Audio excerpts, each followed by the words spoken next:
Welcome back to Dark Night Scare. In today's episode, I'm sharing 12 true disturbing stories from deep Alaska. So grab your headphones, turn down the lights, and get ready.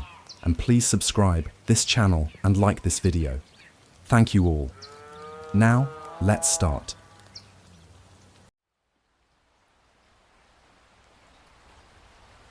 I was 29 when I moved to a small town in Alaska.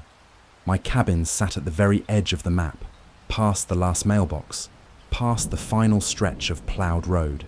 Behind my back door was nothing but a narrow trail that vanished into miles of dense forest. Out here, silence wasn't just an absence of sound. It had a texture, like it pressed in on you, making you aware of your own heartbeat. That quiet was exactly why I'd come. My nearest neighbors were two brothers, Cal and Merritt, living about 100 yards away through a gap in the spruce trees. Their cabin looked like it had been built by hand in a hurry, then slowly lost the fight against the weather. The roof sagged in the middle like it was exhaling, and the siding was so warped it looked like it was peeling away from the frame. I'd heard their names before I ever met them, usually at the general store. No one came right out and said anything bad, but the descriptions were always careful, keep to themselves. Odd hours, don't go knocking. I wasn't the type to go poking into anyone's life. But in a town this small, you can't help noticing certain patterns. Their lights came on at strange times. Sometimes all night, other times not at all for days. Packages showed up on the snowmobile mail sled, always wrapped in the same plain brown paper, and they were collected within an hour every time. I never saw them in town except for quick trips to the supply store. And even then, they didn't linger or talk. If they spoke at all, it was short, quiet, and only if necessary. The first time I saw one of them up close was late in February. I was behind my cabin splitting wood. The sun was already gone though. It wasn't even 6 gallon yet. The air was so cold that each strike of the axe rang sharp in the stillness. I nearly missed the sound of someone walking up behind me. When I turned, Cal was there. He was standing just at the edge of the trees, hands at his sides, no expression. He didn't flinch when I caught sight of him. I asked if he needed something. He kept staring for another few seconds before saying, "We were wondering if you'd like to come by sometime." The word "we" landed heavy. I didn't have to see Merritt to know he was there, just out of sight between the trees. I told Cal maybe another time. He didn't nod, didn't speak again, just turned and walked back into the shadows until I couldn't see him. I figured that would be the last of it. It wasn't. 3 nights later, I woke to knocking. Not frantic, not even particularly loud, just steady and deliberate. 3 knocks. Pause. 3 knocks again. At first I thought maybe a branch was brushing the wall in the wind, but the sound was too clean for that. When I opened the door, the porch was empty. The only sign of life was a single trail of boot prints leading away from my steps toward the brothers' cabin. It happened again 2 nights later. This time, I didn't answer. I stood by the side window, holding the curtain just enough to see. Merritt was on my porch, standing still with his head tilted slightly toward the door. He didn't knock again. After a long minute, he stepped down and walked into the trees. Then the other things started. One morning, there was a rusted steel animal trap leaning against my porch railing, set but empty. I hadn't owned one, and I certainly hadn't left it there. A few days after that, my entire stack of firewood vanished overnight. Not a single chip or trail in the snow. It was as if the wood had been erased from reality. In early March, I saw them both together for the first time. I was unloading supplies from my truck when I noticed movement at the tree line. Cal and Merritt stood side by side facing my cabin. They didn't speak. They didn't move. They just watched. Several minutes passed before Merritt slowly raised his arm and pointed directly at me. Then, in unison, they turned and walked back toward their place without a word. That night, I stayed awake. I kept my rifle across my lap and every light in the cabin burning. Around 2 a.m., my generator cut out without warning. The silence that followed felt alive. Then came the footsteps, slow, heavy, deliberate, moving in a circle around the cabin. They stopped near the back wall. The wood creaked just slightly, like someone was leaning against it. I didn't stick around to see what happened next. I grabbed my keys, threw on my coat, and slipped out the front. Every step toward the truck felt like a dare I shouldn't take. I didn't look back. I started the engine and drove into town.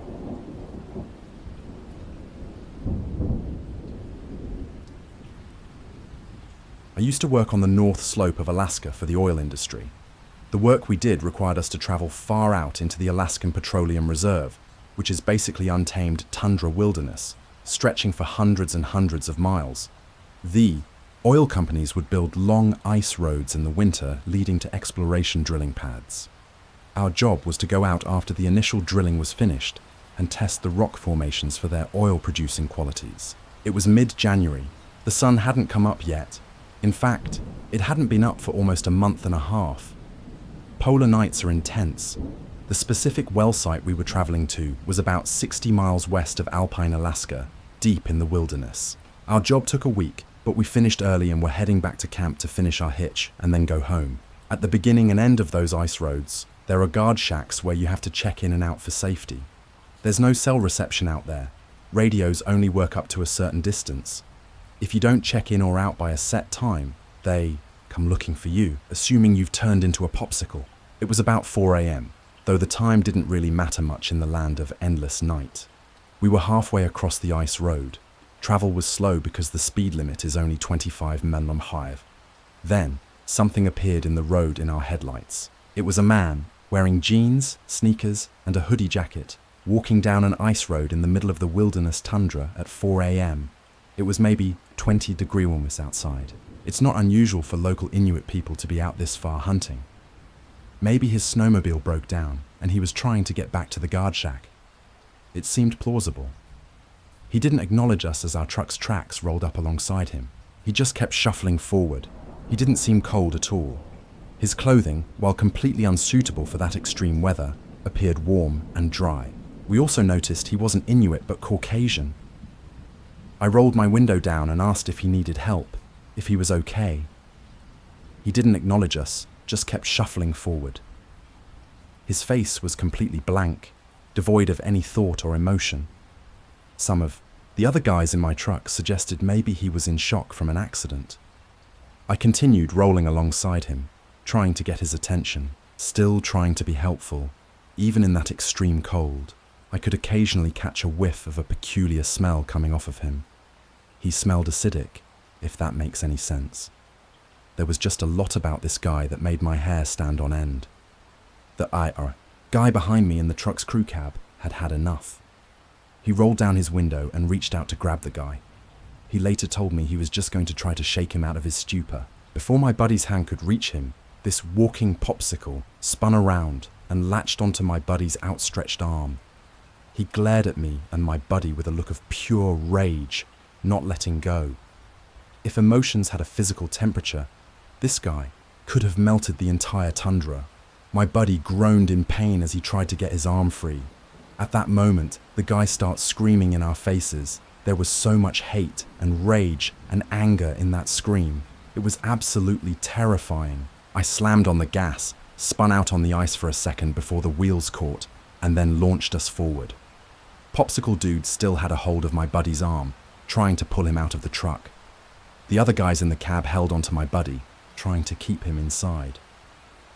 After several moments, it could have only been a few seconds at most, my buddy tore free from the guy, and we hauled ass towards that guard shack, another 30 miles down the road.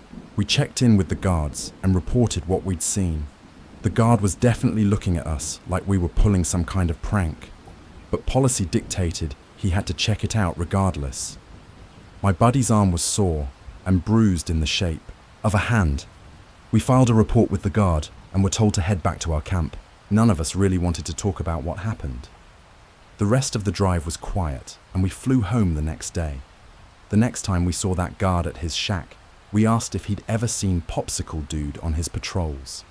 He told us they searched up and down that ice road for a solid 12-hour shift and saw nothing, not even tracks in the snow leading off the road.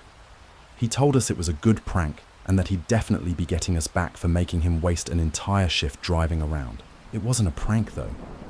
Who would make up a story like that and willingly leave a visible bruise for a dumb prank? We never got a satisfying answer to what happened that evening. I still wonder today about that dude, if it even was a dude. The Alaskan tundra is a weird place, and that was just one of my many weird stories from my time up there. I've tried writing down more of my experiences and sharing them in appropriate places.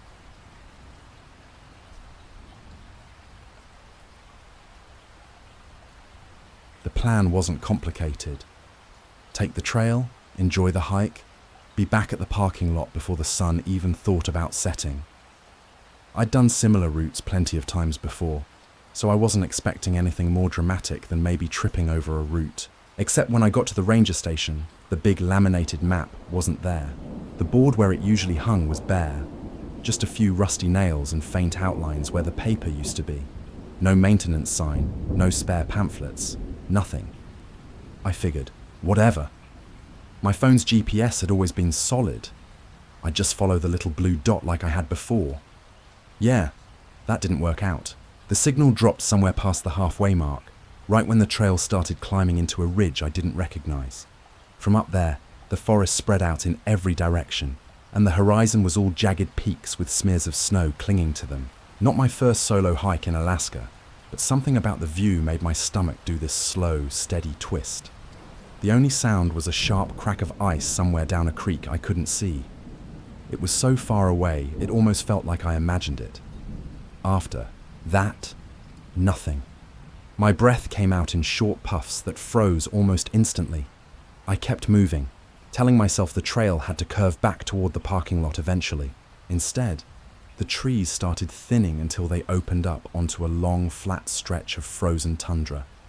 And I mean flat, like it had been scraped clean by something. I couldn't shake the feeling that it didn't belong there. My boots sank deep, leaving crisp imprints behind me. Every few steps I glanced over my shoulder, just making sure I had a path to follow back if things went wrong. That's when I noticed the second set of tracks. Not mine. They came from the left, cutting across my path from a shallow dip in the land, where the ground sloped just enough that I couldn't see much past it. The edges were sharp, still holding their shape, which meant they were fresh. My first thought was maybe another hiker had come through.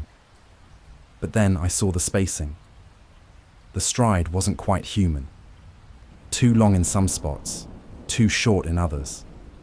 It was almost inconsistent. I stopped, looked around. Nothing moved. No shapes in the distance. No hint of anyone else's gear. I told myself to keep walking. If it was a person, I'd run into them soon enough. If it wasn't, well, I didn't want to finish that sentence in my head. I kept walking, but looked around more often. 10 minutes later, I saw the tracks again. Only this time, they weren't crossing my path. They were right in front of me. I froze mid-step. I had just walked this section. It had been untouched when I passed through minutes ago. Now, there were prints ahead of me, matching my stride almost exactly. Almost. The spacing was just slightly off, like whoever made them was trying to copy my walk, but couldn't get it perfect. I turned in a slow circle, scanning the trees.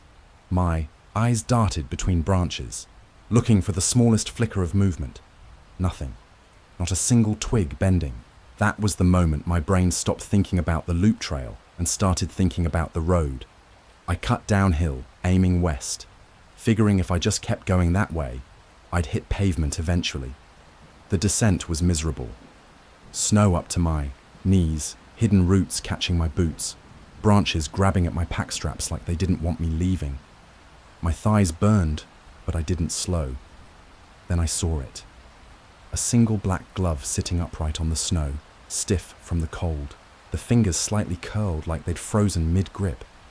No snow dusted on top, which meant it had been there less time than I'd been on that slope.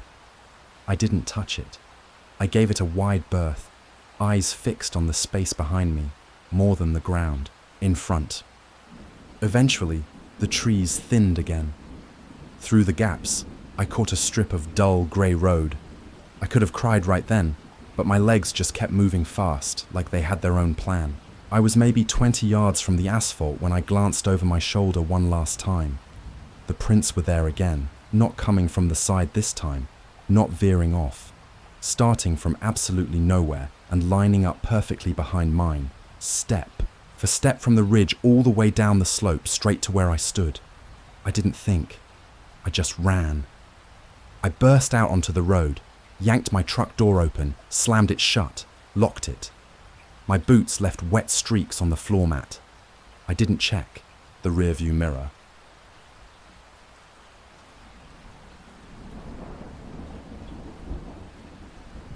It happened when I was 31. Fuel deliveries to Station Caton were routine. Nothing special, just scheduled maintenance for the backup generators to keep them from running dry. On that day, my task was to transport 2 full fuel canisters from the auxiliary shed up past Ridgeway Spur. I'd made that trip countless times before. The route was direct, crossing the flat ground, threading through the northern woods, skimming the ridge edge, and looping back, all before the weather could turn foul. The forecast promised 2 hours of clear conditions. Tight, but doable. I didn't give it a second thought. I loaded the snowmobile, double-checked the restraints, clipped the radio to my chest, pulled my hood over my head, and started the engine. It was barely 8:30 in the morning. The air was pale, the air dry. One of those days where the cold doesn't bite. It just seeps into your skin and stays. Roughly 15 minutes into the journey, I reached the ridge. This section of trail always made me slow down, even on autopilot. We called it Razorback for a reason. In places, it was as thin as a balance beam, with sheer drops on either side vanishing into tree cover. Nobody enjoyed crossing it, and everyone had a story about someone going too fast and nearly sliding off. Midway across, something caught my eye to the left, just off the path, maybe 20 feet into the snow. Tracks. I eased off the throttle and looked closer. A single line of footprints curving down from the north. Not animal, no moose, no caribou, not even human. Well, human in the way you'd expect. They weren't shaped incorrectly, exactly, just wrong for how they moved. No pairs, just one footprint after another, left, left, left, spaced evenly. Each print was deep, deliberate, no scuff marks, no heel drag, no sign of a second foot for balance. Just left, left, left, perfectly spaced every few feet. I sat there on the snowmobile, straddling it, just staring. It defied logic. No animal moves like that. If someone was playing a prank, they'd have to be out here in the extreme cold on a narrow ridge, hopping in a straight line for over 100 feet with no signs of slipping. Which, no, definitely not likely. I turned off the engine, took off my helmet. Silence. And not the quiet of a peaceful winter morning. Actual silence. No wind, no movement, no creaking trees. Just the sound of my own breathing in my ears. Slightly uneven because I just realized my hands were sweating inside my gloves. I stepped off the sled and followed the trail. Looking back now, I still don't know what I thought I'd find. Part of me hoped maybe someone was hurt. Maybe it would make sense if I got closer. Another part of me wasn't thinking at all. I just moved. The tracks led off the trail and through the trees down a slight snow dip. About 50 feet in, the trees thinned out. And I swear to you that clearing wasn't supposed to be there. I know those woods. I've ridden through them in broad daylight and in blackout storms. I'd helped mark the route. There was nothing on any map. No breaks in the tree line big enough to see from the ridge. But there it was, a perfectly oval space, maybe 30 feet across, ringed by trees, as if someone had used a compass to carve it out. Right in the center stood a post, tall, maybe 8 feet or more. It looked like driftwood, pale, bare, sharpened at the top, like a giant toothpick jammed deep into the frozen ground. No carvings on it, no markings, just standing there, as if waiting. At its base was a pile of clothes. I remember each piece. A navy parka ripped along one sleeve, A pair of wool gloves, the fingers worn down to threads. One heavy boot. Heels, split open, laces gone, a wool cap flattened by the snow, and a watch. The watch was ticking. The glass cracked. The metal scraped. But the second hand moved steadily, and it was half buried in the snow, as if someone had just taken it off and dropped it there. I stared at the ground. The snow around the clothes had a strange impression in it. Flat, like someone had lain spread eagle, and then vanished. No melt, no warmth, just a body-shaped depression in the snow that hadn't filled in. That's when my chest tightened. Not panic, not yet. Just a sudden feeling that I'd made a mistake, like something was gently pushing back on my presence. I turned slowly, scanned the trees. Nothing moved, but I felt it. Not in the distance, not watching from afar. It was closer than that, almost level with me. I started backing up quietly.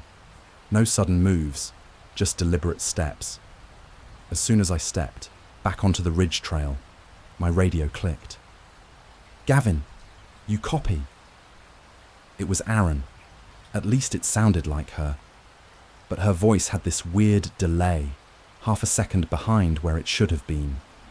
The kind of thing you notice without knowing why. I pressed the mic. "Yeah, I'm heading to the shed now." A pause. Then, "You should come back now." No reason given, no urgency, just that single line. That's when I froze. I hadn't told her I'd stopped. I hadn't contacted anyone since I left. Aaron wasn't the type to give vague instructions. If something was wrong, she'd list 6 bullet points and a plan B. And her voice, it wasn't just delayed, it was off-pitch, almost like someone mimicking her, a few shades too flat. I didn't answer, just put my helmet back on and started the engine. The trail I'd been following was gone. No prints, no clearing, just smooth, untouched snow under a fresh dusting that hadn't been there 5 minutes ago. I floored it back to base. Kept the speed just under reckless, but didn't slow once. I pulled into the garage 17 minutes later. The door opened automatically, same as always, but the building was completely dark. No lights, no movement. The generator was humming, but it was as if someone had deliberately turned everything else off. Not a power failure, just deliberate darkness. I went inside. The kitchen was empty, tables clean, coffee pot off. I called out, got no answer. Checked the bunks, undisturbed, no boots missing, no coats on hooks, no food out. I moved down the hall and opened the comms room. The headset was still warm. The monitor blinked. Channel active. Mic lowered, as if someone had just used it. I picked it up. Didn't speak yet. I just listened. And there it was, breathing. Not static, not wind. Just a slow, steady inhale. Exhale. Close to the mic, like someone standing right at the mouthpiece, waiting. I hung it up. I locked the door behind me and waited. 6 hours later, the real crew showed up. 3 of them on 2 sleds, surprised to see me back. Aaron said they got delayed by a downed ash tree across the trail and couldn't make contact.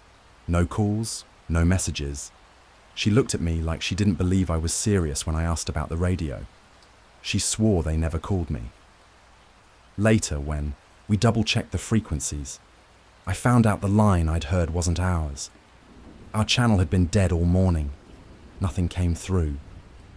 The next day, I retraced the ride with 2 other guys, grid survey in hand. We mapped every tree line, every dip, every ridge turn. No clearing, no sign of tracks or the old clothes.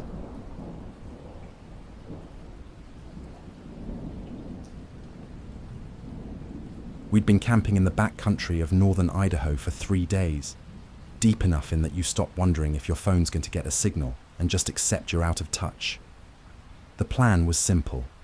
Hike in, fish the Clearwater River, spend a week away from people. The ranger at the Grayford station, a wiry guy with a sunburned nose and no patience for small talk, had been firm about one thing. All food in the bear canister. Lock it tight. Keep it well away from camp. He didn't say it for a certainty. He said it like he'd seen the results of ignoring it. We followed that rule to the letter.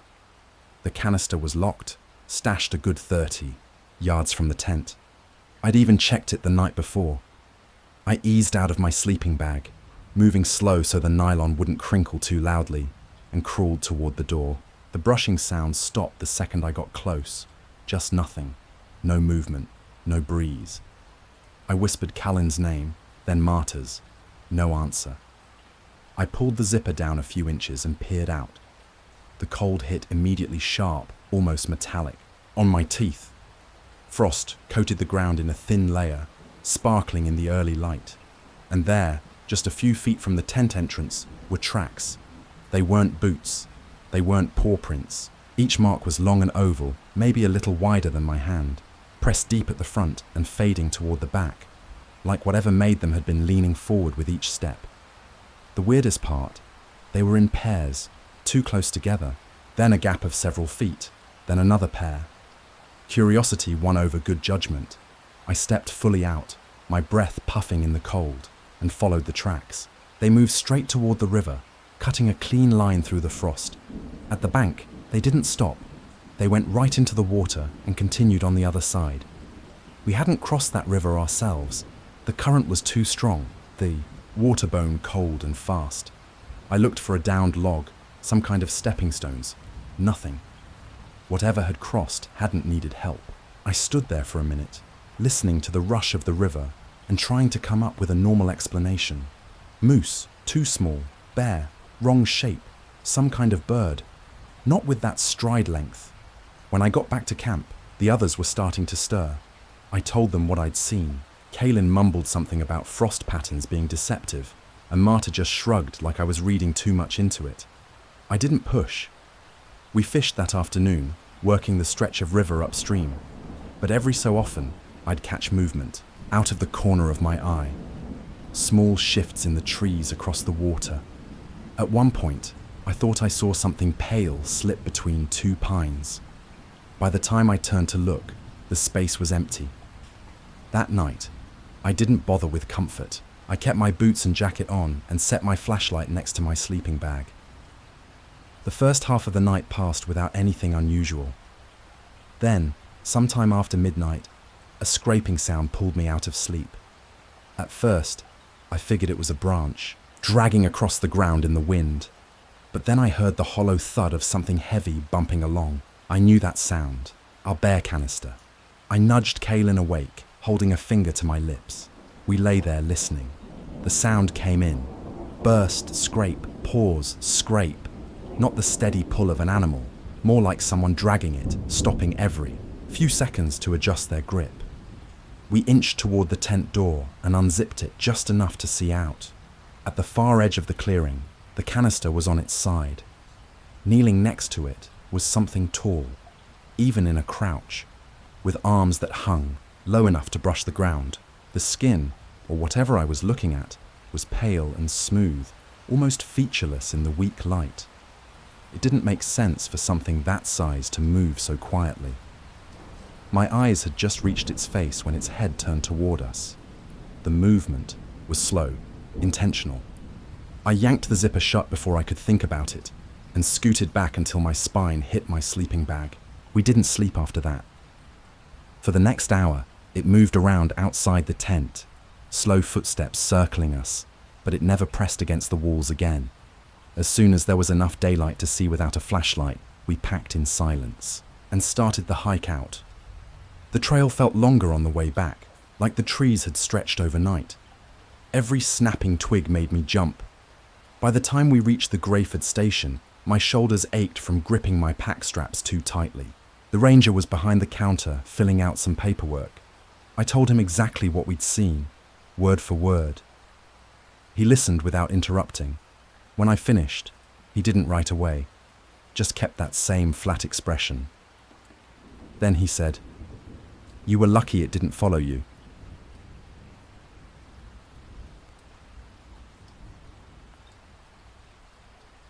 By then, I'd been freelancing for about a year, mostly doing tech support gigs online, fixing back-end glitches, remote desktop nonsense, the kind of work you can do in sweatpants from anywhere with decent Wi-Fi. I'd been moving between short-term rentals, mostly Airbnbs and sublets, never staying long enough to memorize anyone's Wi-Fi password. So, when this job appeared in Fairbanks, 2-month solo caretaking with housing and solid pay, I thought I'd found the perfect opportunity. It was a wilderness lodge. Off the grid, just me and a long list of systems to monitor. The requirement was to prevent the pipes from freezing, log any storm damage, and ensure the place didn't fall apart before contractors arrived in spring. They even offered hazard pay for the isolation. I didn't hesitate. They flew me up on a Tuesday. The property manager, an older fellow we called Snowbeard, who smelled faintly of diesel, met me at the airport. We didn't exchange much conversation. He drove me silently up a long, narrow road into the trees, past a frozen river that looked like a scar across the valley.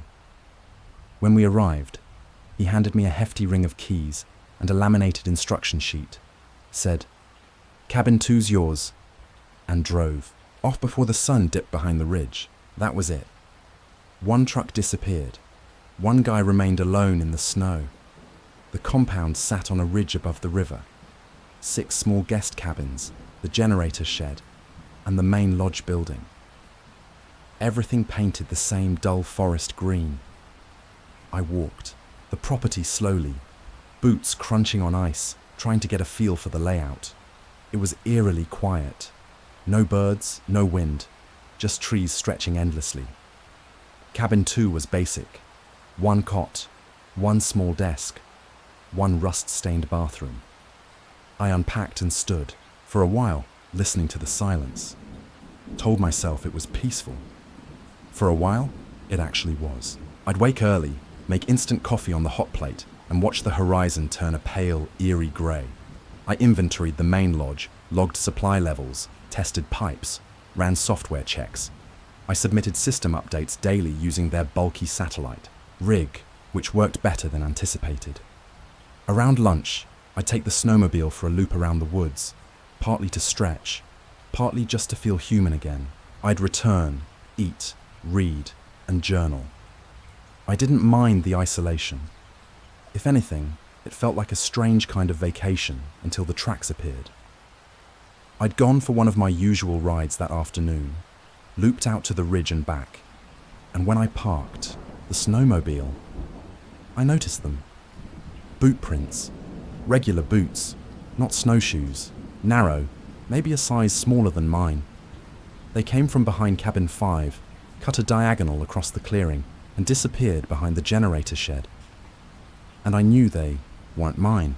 I always wore snowshoes outside. My own tracks were wide and clunky, obvious. These were neat, deep, single file. I followed them around to the back of the lodge. Nothing, no trail leading away, just ended in the snow. I checked every building, every door, nothing broken, nothing moved, everything locked exactly as I'd left it. I stood there for a long time, wondering if I should be nervous or just embarrassed. I took a few photos with my phone, deleted them that night. I told myself, snow sometimes settles weird. Maybe a pine cone fell just right. 2 nights later, the heater in cabin 2 died. It started sputtering around 11 sag. I went through the checklist, reset the pilot, adjusted the intake, even opened the casing with a screwdriver, but it wouldn't stay lit. The temperature dropped rapidly. I could see frost forming on the window. I stuffed my sleeping bag with extra socks and moved to the main lodge for the night. Figured I'd deal with it in daylight. I tried to sleep on the office couch, which was too short for my legs. Miles wasn't the type to give vague instructions. If something was wrong, she'd list 6 bullet points and a plan B. And her voice, it wasn't just delayed, it was off-pitch, almost like someone mimicking her, a few shades too flat. I didn't answer, just put my helmet back on and started the engine. The trail I'd been following was gone.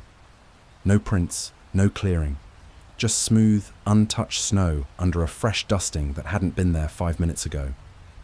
I floored it back to base, kept the speed right under reckless, but didn't slow. Once, I pulled into the garage 17 minutes later, the door opening automatically, same as always, but the building completely dark. No lights, no movement. The generator was humming, but it felt like everything else had been deliberately turned off. I went inside. The kitchen was empty, tables clean, coffee pot off. I called out, got no answer. Checked the bunks.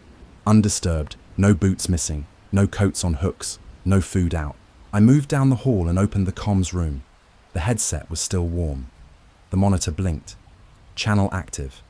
Mic lowered, as if someone had just used it. I picked it up. Didn't speak yet. I just listened. And there it was. Breathing. Not static. Not wind. Just a slow, steady inhale, exhale. Close to the mic, like someone standing right at the mouthpiece waiting. I hung it up. I locked the door behind me and waited. 6 hours later, the real crew showed up. 3 of them on 2 sleds, surprised to see me back. Aaron said they got delayed by a downed ash tree across the trail and couldn't make contact. No calls, no messages. She looked at me like she didn't believe I was serious when I asked about the radio. She swore they never called me. Later, when we double-checked the frequencies, I found out the line I'd heard wasn't ours. Our channel had been dead all morning. Nothing came through. The next day, I retraced the ride with 2 other guys, grid survey in hand. We mapped every tree line, every dip, every ridge turn. No clearing, no sign of tracks or the old clothes.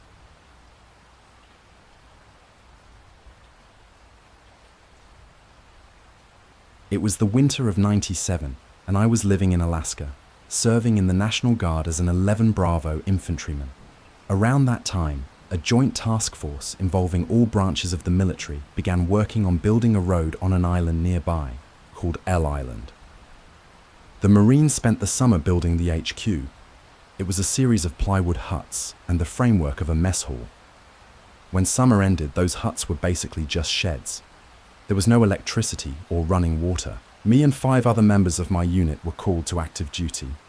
We were tasked with living on the island for the winter, protecting the camp. Apparently, the local native youth would hop from island to island, vandalizing vacant logging camps and such. This was classified as a training mission for budget purposes. It seemed like it would be a good time. 6 months in the winter on a remote island, living in a plywood hut. At first, things were somewhat rocky. There was only going to be 4 to 5 of us on the island at a time, with a weekend rotation, every 2 or 3 weeks for 1 or 2 of us. It took a couple of months before we had a real generator or propane to cook with, so we subsisted on MREs, 3 meals a day for quite some time. The worst part was that there was only 1 outhouse in the entire camp, and it was placed a few hundred yards away from our camp. To make it even worse, higher-ups, for whatever reason, declared the ground sacred. We were not allowed to relieve ourselves on it. This meant if we needed to take a piss or drop the kids off at the pool, we had to march down to the outhouse in the Alaskan winter. For the most part, I was loving it. We bonded together, told jokes, played push-up poker, and overall just had a grand time roughing it. To make a long story longer, the hard part of the winter came, and so did the snow. Lots of it. By that time, we had these weird heaters that ran on diesel fuel, so we were kind of cozy in those huts. However, the one facility left unheated was the outhouse. Not only was it freezing, it was now filling up. The bay that the boat used to bring the sewage truck over on had frozen by the 3rd of the month. By then, our stay in the entire outhouse's contents were dangerously close to rising above the toilet seat. It was disgusting. It was freezing, and it became my nightmare to use. Give me a slit trench over an outhouse any day of the week.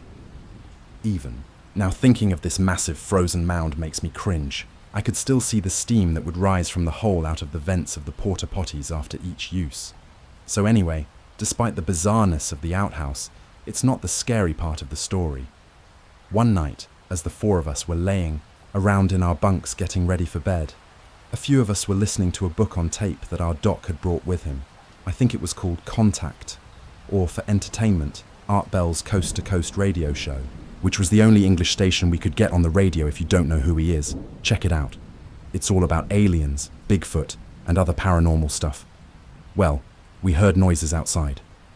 Now, this might not seem scary, But let me tell you, we hadn't heard many noises, night or day, since we'd been there. There isn't a whole lot of action going on in the middle of nowhere, especially on a frigid island without much wildlife to offer. We hadn't seen any animals or found any tracks the entire time we were there, and we had to do a fair bit of walking. At first, we thought it might be some native kids come to goof off and tag the place, or set it on fire, which seemed logical before we came to the island. We'd been given tours of nearby logging camps which had been decimated, and we were warned that this is what they would do to our camp if we didn't protect it. If it was them, we were ready to lock and load and go on the offensive, except for the fact that we were on a so-called training exercise. That meant we didn't even have ammunition. We had M16s, but nothing to go in them. This had been a non-issue up until this point because there had been a lack of danger. We were all no longer laying in our bunks. We were getting dressed and discussing who would go investigate, armed only with unloaded rifles. Just then, we heard those same sounds come to our door. It was not human. Our PFC, who had been picked to lead the charge, flat out refused. None of us blamed him. We didn't want this to become some Alaskan version of Southern Comfort meets Predator. So, we all sat in silence for 10 minutes or so until the huffing and snorting faded away. A few minutes afterwards, we manned up and opened up the door. We immediately saw, in the snow, the largest wolf pack I've ever seen. I swear they were the size of a pie plate. Anything attached to those paws must have been the size of a small horse, or at least a dining table. We jumped up to the task, thinking we might need to ward off a pack of wolves. We started by hanging a series of lanterns along the perimeter, and then kicked on the generator for lights around the actual buildings. After that, we got fires going to burn off some of the cold, big roaring infernos in the big steel drums. We used them during storms to navigate our way to the outhouse. The wolves started howling as we worked. Some of the other guys said they were trying to flank us, using their howls to try to get us to move in the direction they desired. I have to admit, it almost worked. That piercing sound comes blaring. Out of a tree stand not 30 yards away, your first instinct is to bolt in the other direction. We all survived the night, but made a request for ammunition the following morning.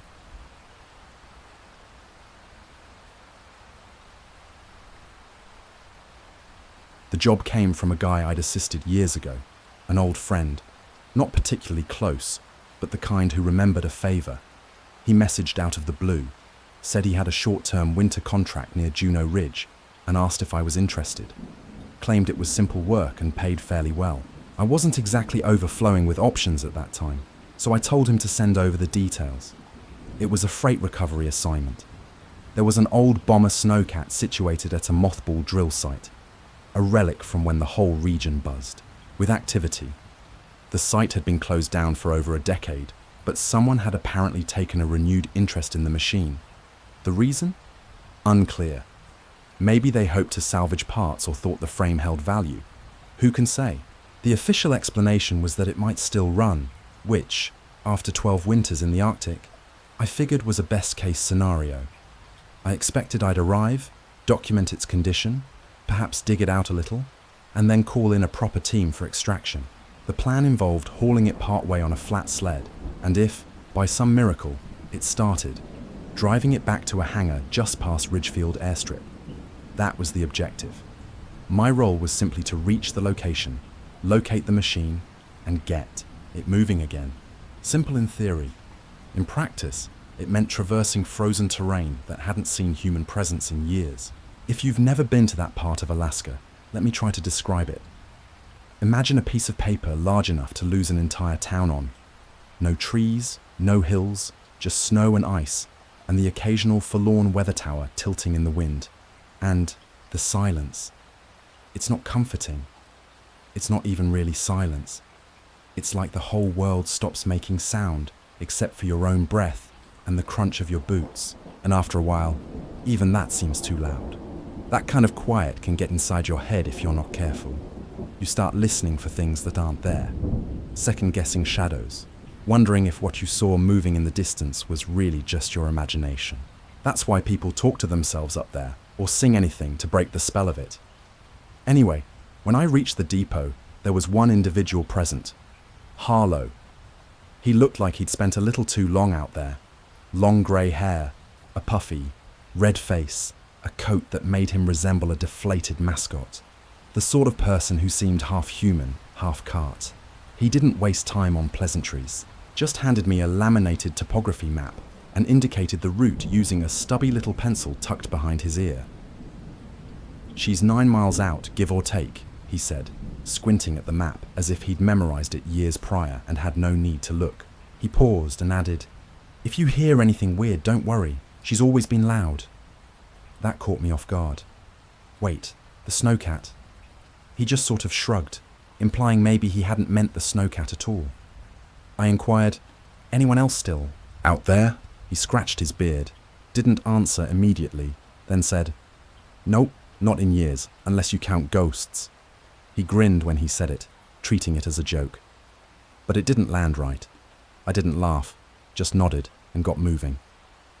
I left shortly, after noon, pulling a flatbed sled behind a utility track. The initial few miles were uneventful. Cold, yes, but manageable. No wind, just that strange kind of emptiness that makes you hyper-aware of every bump and creak from your vehicle. After the second hour, things began to blur. The landscape doesn't change out there, so it messes with your sense of distance. 1 minute you think you're close, then you check your GPS and realize you've barely moved. It's like the land folds in on itself and keeps pushing the finish line further away. I kept thinking I saw shapes ahead, buildings maybe, or someone standing far off in the snow. But it was always nothing, just tricks of light and fatigue. When I finally reached the coordinates, I almost didn't spot it at first. The bombardier was half buried in drifts, the paint all curled like sunburnt skin, windows iced over solid from the inside. It didn't appear to have moved since the Clinton years. I figured the chances of it running were nil.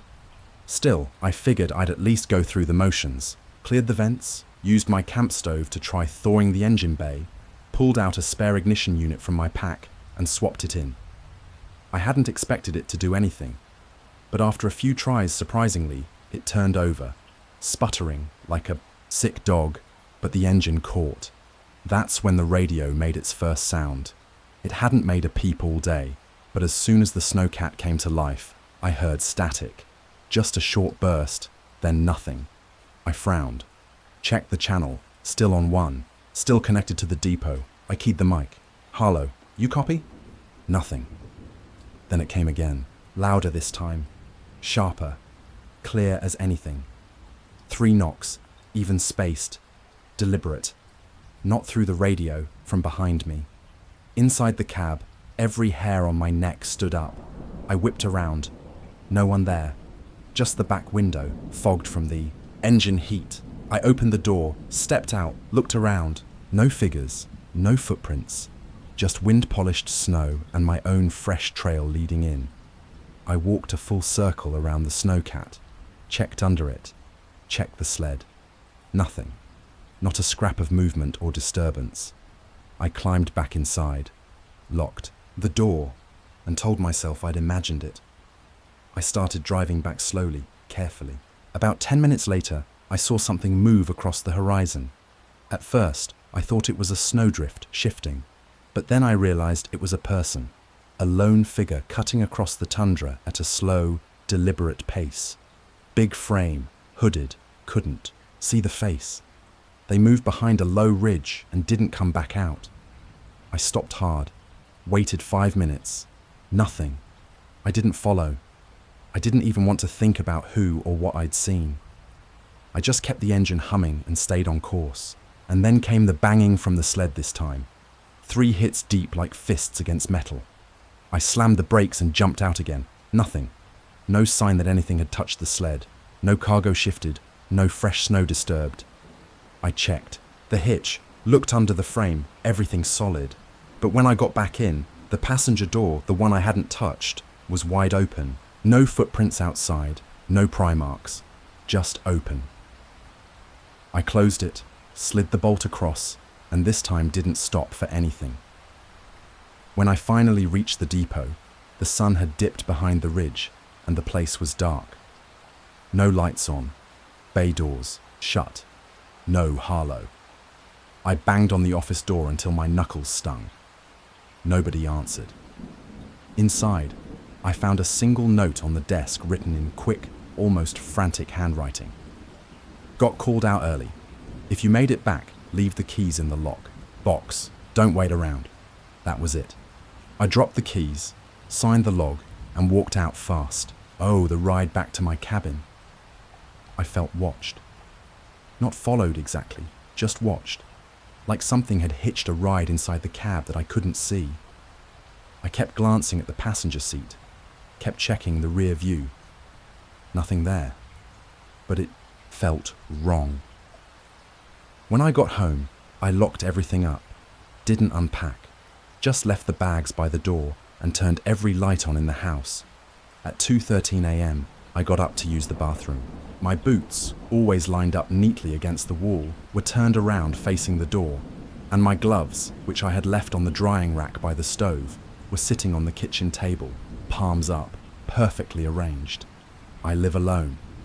Next night, just after sunset, I heard it, and 3 knocks slow measured on the front door. I didn't answer, just stared at it from across the room. When I finally looked outside, there were no tracks, no marks, just untouched snow stretching all the way to the tree line. I packed that night, left the next morning, drove south, and didn't stop until I could see grass again.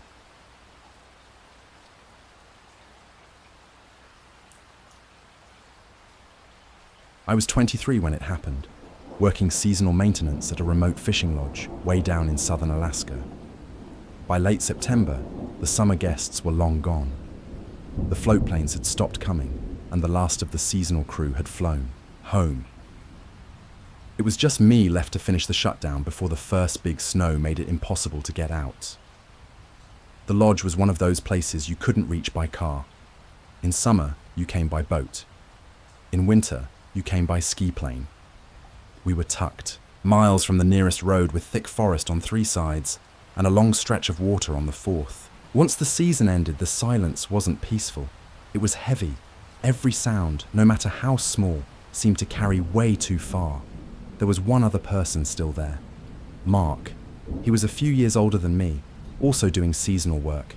We had our own little staff cabins a few hundred yards apart, and most of the time we kept to our own routines, talking over radio when we needed to. My days were repetitive, but necessary. I'd make my rounds, check all 8 guest cabins, make sure the boathouse was locked up, secure the fuel shed, and do a once-over on the generator shack up on the bluff.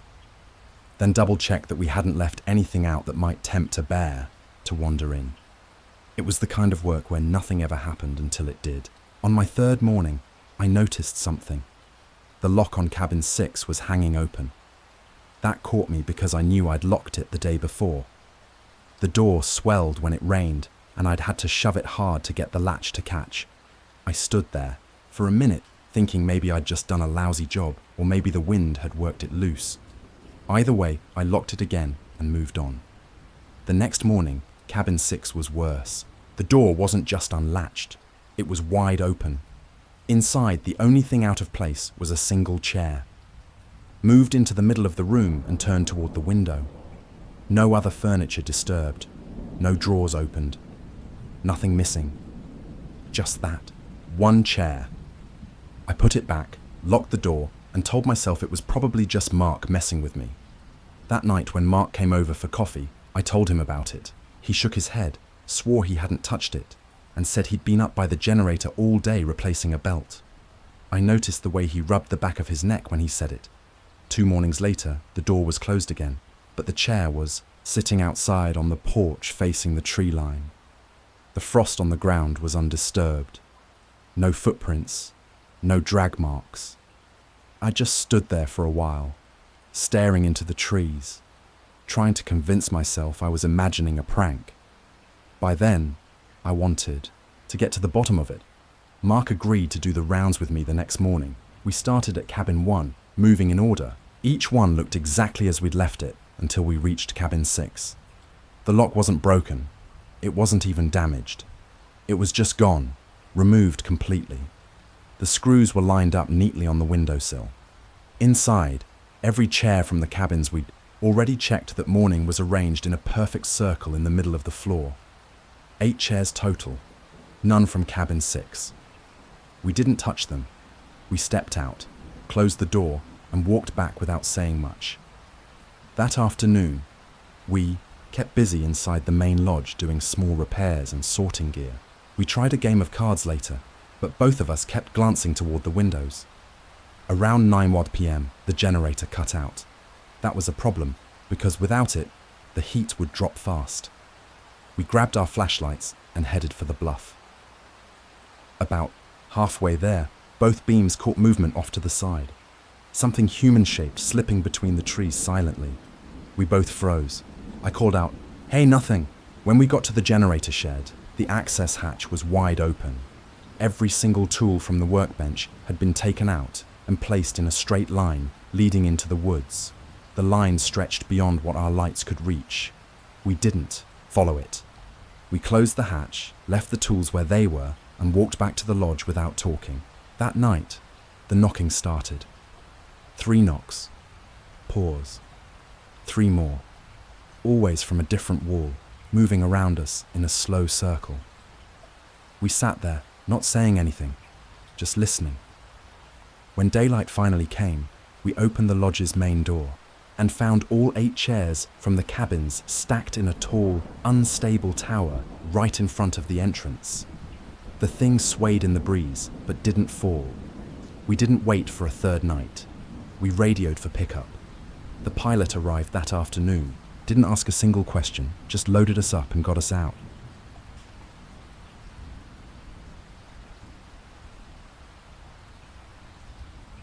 There's this section of spruce forest outside Delta Junction that feels like it forgot how to be part of the world.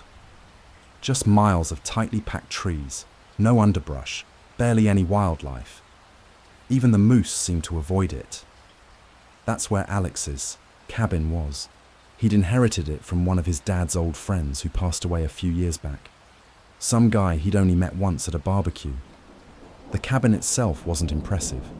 Just a single room with plywood walls, a rusty potbelly stove, one narrow cot, and a lean-to shed out back that looked like it had been losing an argument with gravity for about a decade. But it sat on a sizable piece of land, and the property taxes were low.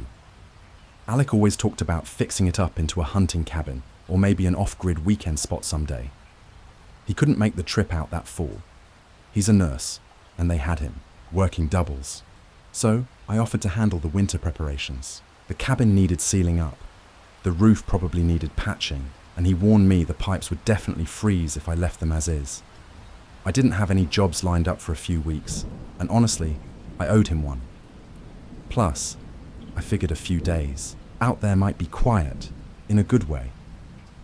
Before I left, Alec gave me this absurdly specific list of directions, told me not to trust GPS once I turned off the main highway. "It scrambles out there," he said.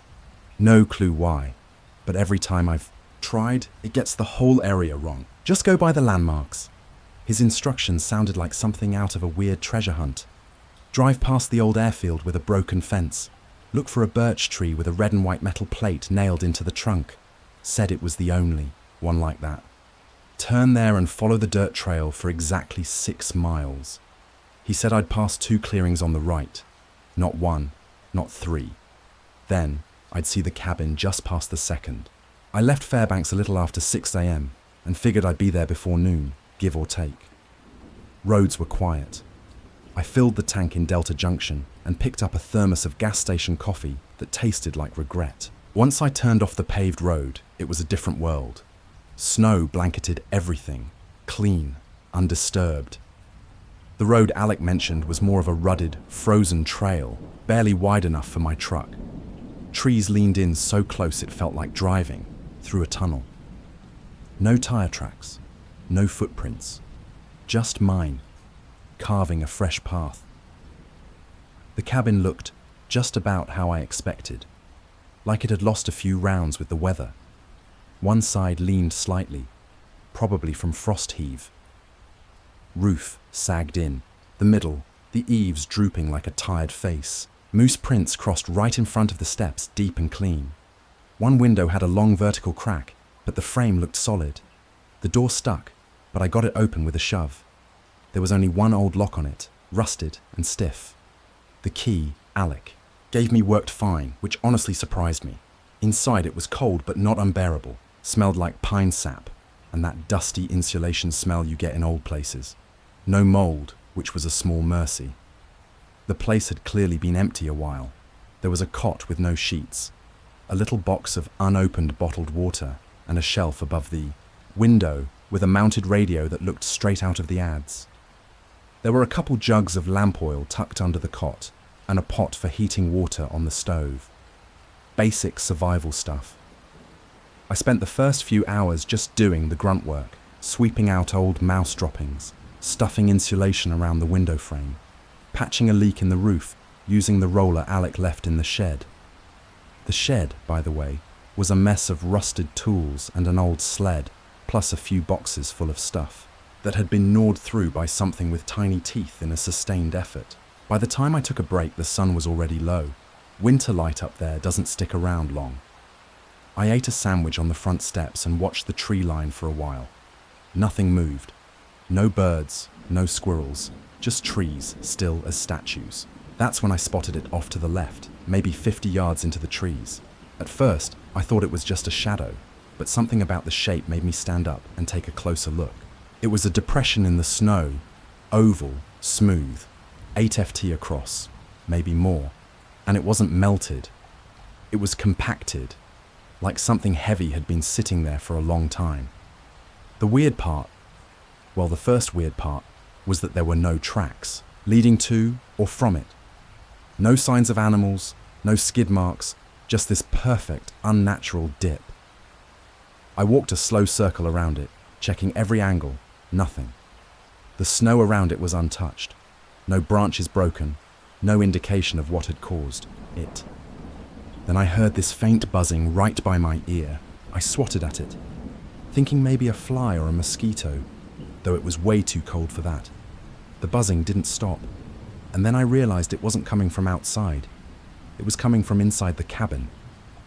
I walked back in, kind of bracing for what I wasn't sure. The radio was on. I hadn't touched it. The dial was sitting between stations, just emitting this static, except it didn't sound random. It pulsed soft, slow bursts of white noise, almost like it was syncing up with my breathing. I turned the volume down. Nothing changed. I unplugged. It, still buzzing, took the batteries out, still going. At that point, I was more annoyed than scared. I grabbed the thing off the shelf, marched outside, and lobbed it into a snowbank. It made a dull thump when it landed, and the sound stopped just like that. The silence that followed wasn't peaceful. It felt wrong, like even the trees were listening. At night, I tried to sleep, but the fire wouldn't cooperate. It died out 4 separate times. The third time, I realized the matches I'd left beside the stove were wet. The fourth time, they were gone completely. I found them about an hour later, dry and neatly stacked in the kitchen sink. I hadn't moved them. I hadn't even gone near the sink since I'd made a sandwich. Around 3 a.m., a heavy thud hit the wall. Not the roof, the wall, right behind where I was lying. It wasn't wind.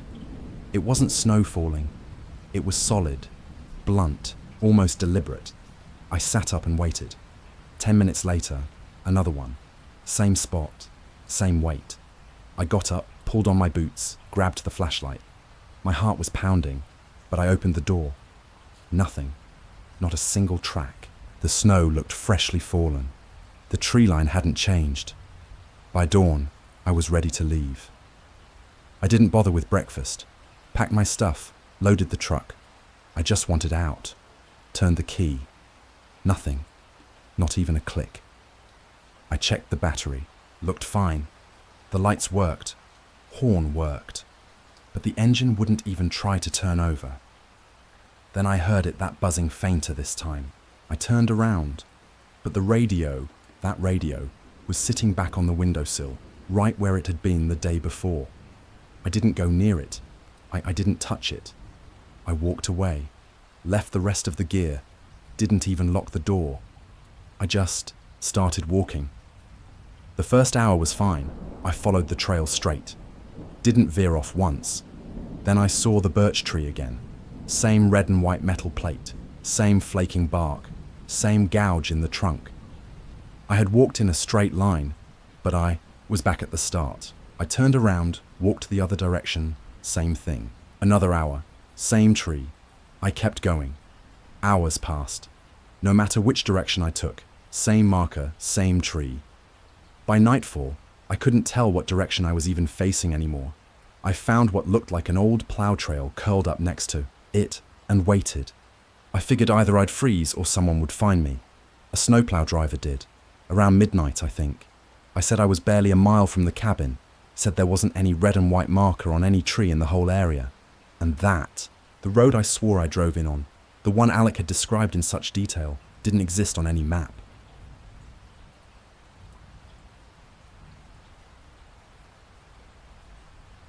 We'd been on a solid week into a long summer road trip through Alaska. That day, we'd left Gull's Landing, this tiny fishing town on the coast.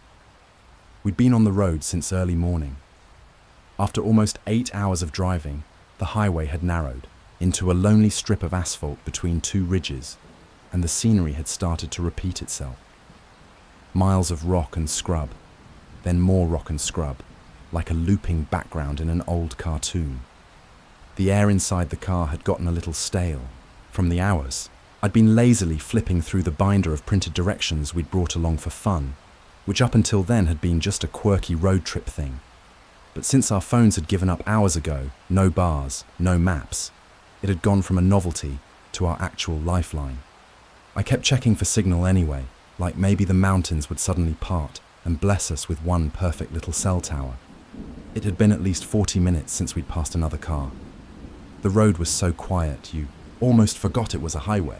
I was just thinking about how weird it was to be in such a big place with so few people when I noticed Lorian's hands shift on the steering wheel, tightening like she'd braced herself. Up ahead, parked on the gravel shoulder, was this dull green SUV. Its hood was popped open and a man was standing beside it. From a distance, I thought he might have been waving us down. One arm was raised, but it wasn't frantic, just a slow, steady motion. Lauren eased her foot off the gas. As we rolled closer, the picture filled in.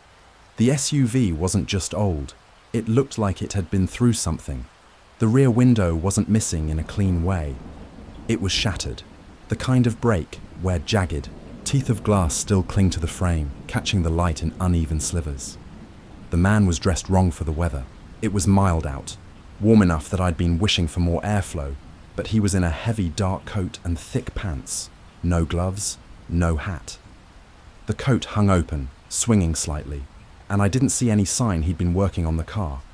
No tools, no grease on his hands, no crouching to check the tires. We slowed to a crawl, and that's when it really got strange. Instead of staying near the hood, like someone actually dealing with a breakdown, he walked toward us, not in a rush, just steady, steps toward the driver's side window. Lauren's knuckles had gone pale on the wheel. He leaned in, not enough to be right at the glass, but close enough that I tensed without thinking, and said in this calm, almost casual tone, "Do you want me to ride with you just until the next town?" That was it. No. Could you call for help? No. Hey, my phone's dead. Can I use yours? Just straight to let me get in your car. I shook my head and told him no. Said we'd call roadside assistance once we had service.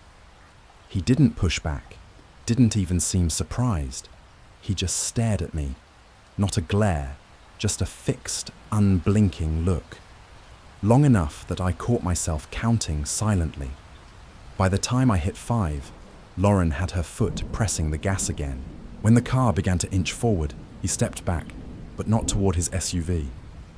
He walked behind us slowly, and he turned his head just enough to keep his eyes on the rear of the car, like he was making sure to memorize it.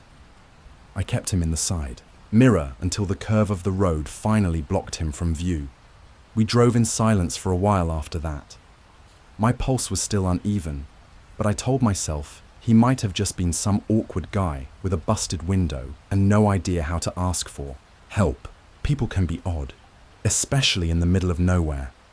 20 minutes later, the ridges pulled back and we hit a long, gentle bend in the highway. I was looking out at the stretch ahead when my stomach flipped. A dull green SUV, same spot on the shoulder, hood up. At first, my brain tried to do gymnastics to make it make sense. Maybe there'd been a side road we hadn't noticed. Maybe he'd gotten ahead of us somehow. But there hadn't been a single turn-off, just a straight, uninterrupted stretch. And then I saw him. Same coat, same stance, same stillness, like he'd been, waiting. Lauren's hands locked tighter around the wheel. That's not what she said then. She started, then cut herself off. We didn't slow. His head turned as we passed, eyes following us the entire way until we were gone. Neither of us spoke for the next hour. The daylight didn't feel as bright anymore. It wasn't until 2 hours later that we finally saw signs of civilization. A squat little gas station with a flickering sign sitting like an outpost at the edge of nothing. We pulled in without even discussing it. Inside, the air smelled faintly of old coffee and motor oil. The guy at the counter was older, wearing a faded ball cap. I told him as casually as I could manage what we'd seen. He looked at me for a beat, then at the trucker leaning on the counter beside him. Finally, he said, "Ain't nobody stranded on that road. Closest thing out there is the old mining road, 50 miles in. Been closed for decades. Doesn't go anywhere." We topped off the tank, grabbed a couple of candy bars for the road and agreed. Without saying it out loud, we'd take the longer highway straight to Anchorage.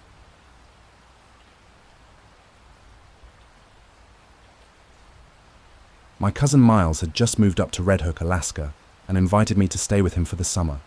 He'd quit college the year before, said it just didn't feel right, whatever that meant, and was now working construction jobs when he could get them.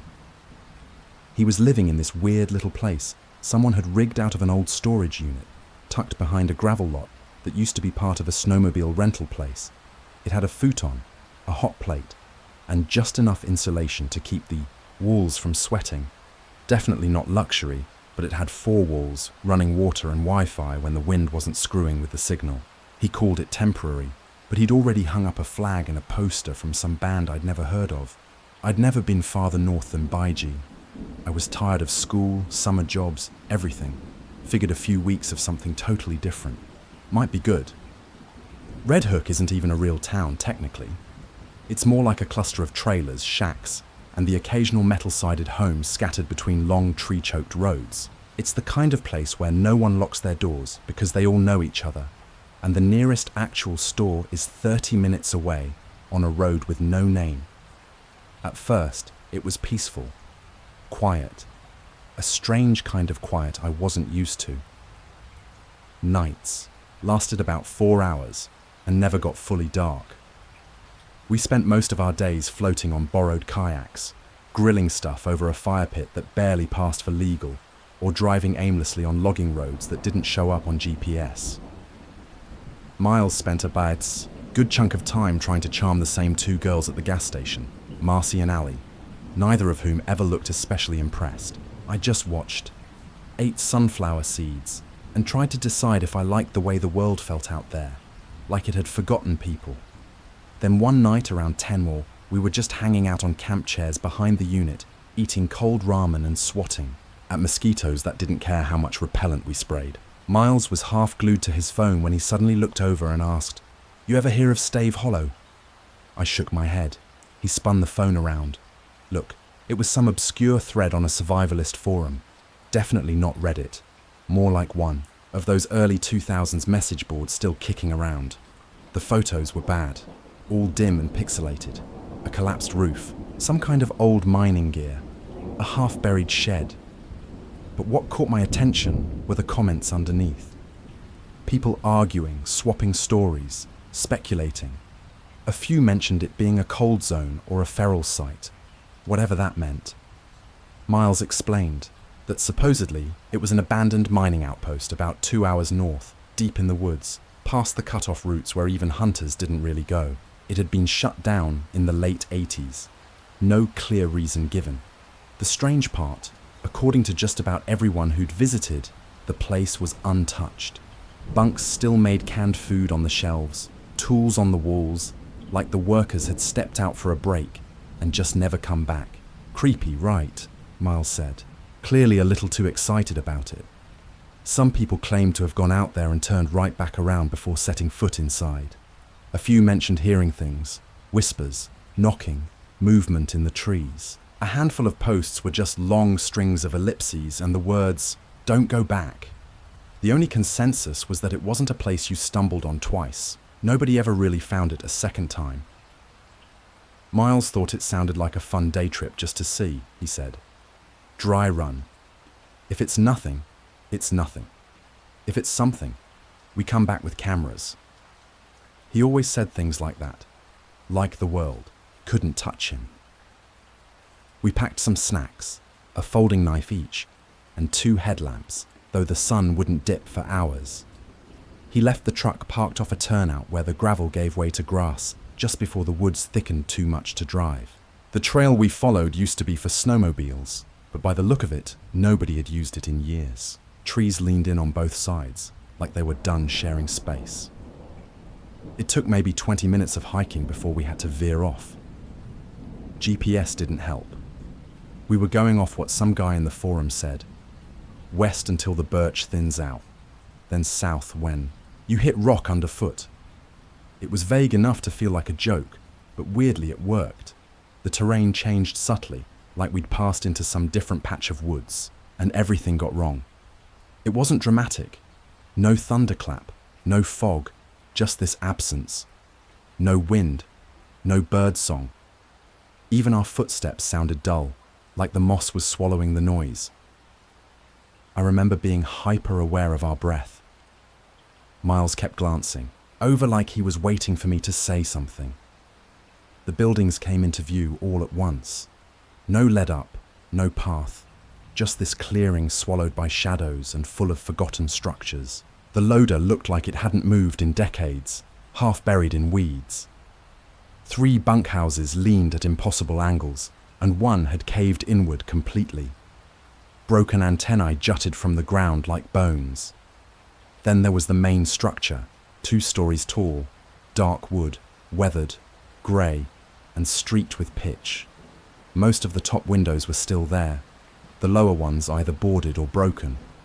There was something about it that made me stop walking, like I'd seen a version of it before, in a dream or a drawing, but wrong somehow. We circled back first. The rear door was sheeted with dented metal, warped but holding. No obvious way in. Around the north side, near what used to be the foundation, was a gap in the wood, just wide enough to crawl through. Miles crouched down. I reached out and grabbed his shoulder. "Hang on," I said. He looked at me. "What?" "I just wait a second." I didn't have a reason. I wasn't scared exactly. It was more like every part of my body wanted to leave. There was this tightness behind my ears, like altitude sickness, but wrong. Like something under the building was pulling on us quietly, watching. And not from a window, from underneath. I told him I thought I heard something. I hadn't. But I needed us both to stop talking. And that's when it came. A sound from inside. Not a voice, not footsteps. Something trying. A long, dry drag of air, like someone forcing a cough but getting stuck halfway. Not human, not animal. At the end of it was a hard click, like a tongue tapping teeth. Miles didn't even argue. He just backed up slowly and said, "Nope." Then came the taps, quick, light, like someone knocking with their knuckles in an uneven rhythm. They circled left, then stopped. We stepped back together, watching the gap. Nothing came out. But then, at the edge of the tree line, movement. Pale fast. That's all it took. We ran. No direction, no plan. Just instinct. We dodged debris, sprinted across the clearing, jumped over a collapsed fence. I remember the rasp of branches slapping my arms, the way my shoes slid on wet moss. And then we heard it again. Ahead this time.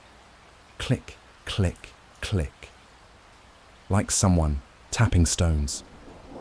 We stopped hard, breathing ragged, just beyond a wall of spruce. Something crouched. It looked human at first, but it wasn't. It was coated in thick, dirty hair. Not fur, just grime. Its limbs were too long, bent at weird angles, knees flared out, elbows back. It stared without blinking. Its mouth hung slightly open, like it didn't know how to close it. Then it slid backwards, disappearing without a sound. Miles barely whispered, "What was that?" We ran again. No time to guess, just bolted straight back through the woods. When we broke into the clearing and saw the truck, I nearly sobbed.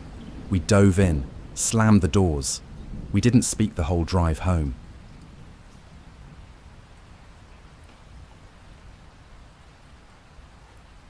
The trail was marked on my map as an easy half-day loop, the sort of thing people with toddlers and granola bars would do on a Sunday afternoon. In the summer, it doubled as a berry-picking spot, which made me think it was as harmless as you could get. I'd been in Alaska for about 2 months at that point, bouncing between seasonal jobs, anything that would cover rent and groceries, and maybe give me a chance to see more than the inside of a gift shop. Hiking alone had kind of become my therapy. It was the only quiet I got between crowded bunkhouses and being constantly asked by tourists if the moose were on schedule. The loop started from this gravel pull-off you could easily miss if you weren't looking for it. From there, the trail, cut through birch and spruce before climbing up to a ridge where supposedly you'd get a wide view of the valley. I figured I'd be back in time for dinner. The trail itself was textbook. Dry dirt under my boots, sun breaking through the canopy, a couple of birds flitting near the path just as I started in. I passed 2 people heading out just as I was starting, a man and a woman, each with a bucket of berries, talking in that way, where you can tell they've been mid-conversation for hours. I gave them a quick wave and kept going. Once they'd rounded the bend, the woods just swallowed the sound of everything else. 2 miles in, the ground started dipping. The trees crowded in, and their branches interlaced overhead until the strip of sky was so thin it barely counted. The undergrowth thickened up to my knees with every step. I stopped to take a drink of water, and that's when I noticed it. The trail markers were different. At the start, the markers had been old orange plastic, bright, chipped, nailed high up every 100 feet or so. They were bright, glossy, even new enough that they caught the light. And they were close together, like the person who put them up was being paid by the nail. I told myself it was just a different maintenance section, maybe the newer part of the trail, but something didn't feel right. Now, the wind wasn't blowing, no mosquito whine. Even my own steps sounded odd, like I was walking on packed felt instead of dirt. I took a turn and realized I'd gone the wrong way according to my map. My compass said north, but the ridge should have been west. From up there, the forest spread out in every direction, and the horizon was all jagged peaks with smears of snow clinging to them. Not my first solo hike in Alaska, but something about the view made my stomach do this slow, steady twist. After that, nothing. My breath came out in short puffs that froze almost instantly. I kept moving, telling myself the trail had to curve back toward the pull-off eventually. Instead, the trees thinned until they opened up onto a long, flat stretch of frozen tundra. And I mean flat, like it had been scraped clean by something. I couldn't shake the feeling that it didn't belong there. My boots sank deep, leaving crisp imprints behind me. Every few steps, I glanced over my shoulder, just making sure I had a path to follow back if things went wrong. That's when I noticed them, about 40 feet ahead, standing dead center where the trail squeezed between 2 tall pines. Tall, thin, wearing a dark jacket zipped up to their chin. They weren't moving. They weren't even shifting their weight. I slowed down, waiting for them to step aside, but they didn't. I gave a small, awkward wave, the kind you give a neighbor you're not sure actually recognizes you. Nothing. My first thought was to call out, maybe ask if they knew the way back, but something about their stillness made my throat feel tight. They weren't curious. They weren't acknowledging me. They were just there. I decided I'd step off the trail and go around. I moved into the undergrowth a bit, keeping them in my peripheral vision. But when I looked back, they were gone. No footsteps moving away, No rustling branches, just empty trail. I told myself they'd probably ducked away themselves, maybe to avoid me. That was fine by me. I walked faster, focusing on finding a junction or landmark, but the orange markers were gone. In their place were these pale blue strips of fabric tied to branches, frayed, dull, hanging limp. They weren't evenly spaced, and a few were tied way off to the side like they were leading somewhere else entirely. Then, in the exact same spot on the trail, they were back. This time, they were facing me. I didn't even think about it. I just turned hard left and shoved into the trees. Branches slapped my arms, snagged my pack straps, caught in my hair. The ground dropped and I used the slope, half running, half sliding. Somewhere ahead, I heard water, a low rushing sound, and aimed straight for it. The slope spat me out onto a narrow strip of gravel by the river. The water was fast, but shallow enough to follow the bank. I kept the current on my left and moved quickly, forcing myself not to look back too often. Each time I did, the tree line looked the same. Dark, dense, unreadable. Eventually, the steel frame of a bridge came into view. On the far side, I could see the gravel pull-off where I'd parked. I didn't slow down until my hand was on my car door. I glanced back toward the trailhead.